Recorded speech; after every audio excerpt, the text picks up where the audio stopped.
And कल्याण जी आनंद जी जो है ना डुओ, कल्याण जी अंकल ने भी कहा कि तुम मुंबई आओ तो मैं सिखा सकता हूँ, यहाँ पे तुमको, पापा को उन्होंने कन्विंस कर दिया कि you have to shift, it doesn't make sense being, आप वहाँ क्या बोला तो पापा नहीं। पापा कैसे कन्विंस हुए?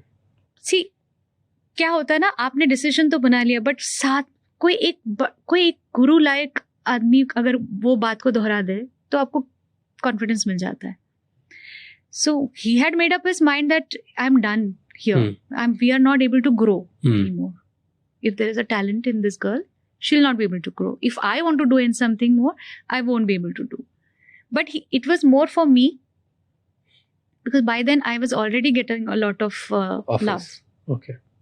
Because I had already appeared on TV. जीत गए थे शो. जीत गई थी, आना जाना चल रहा था, यहाँ से बहुत दूर था.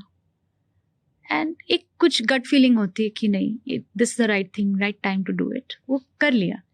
उसके बाद की मेहनत होती गई, but it was never that I will make a career out of it. वो नहीं सोचा था सच्ची. Devdas happened just like that, like he had heard me. I was doing lot of regional albums. मेरे बहुत कैसेट्स हैं from in Bengali and they have done. उस वक्त तो कैसेट सेल्स होती थी ना, physical sales, not streams. It had crossed 1 lakh and more, इतना सेल्स था उस वक्त. मराठी में कुछ गाने गाए, बट इसके बाद क्या करना है वो नहीं मालूम था.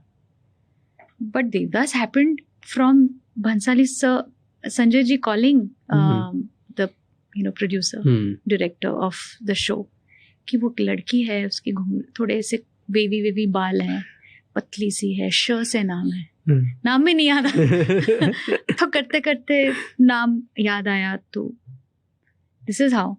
एंड ना उस वक्त तो ऐसे नहीं कि यूट्यूब है या कुछ वहां पे देख के ढूंढ लिया. It was hard to catch. Landline होते थे, टेलीफोन्स भी नहीं. So who is calling, you never know. Wow, full serendipity. या so that call happened and we picked up and said मैं संजय लीला भंसाली बोल रहा हूँ, आप ऑडिशन आ सकती है. सो ये सारी चीजें बहुत अनकैनी चीजें हुई हैं लाइफ में. तो फिर ऐसे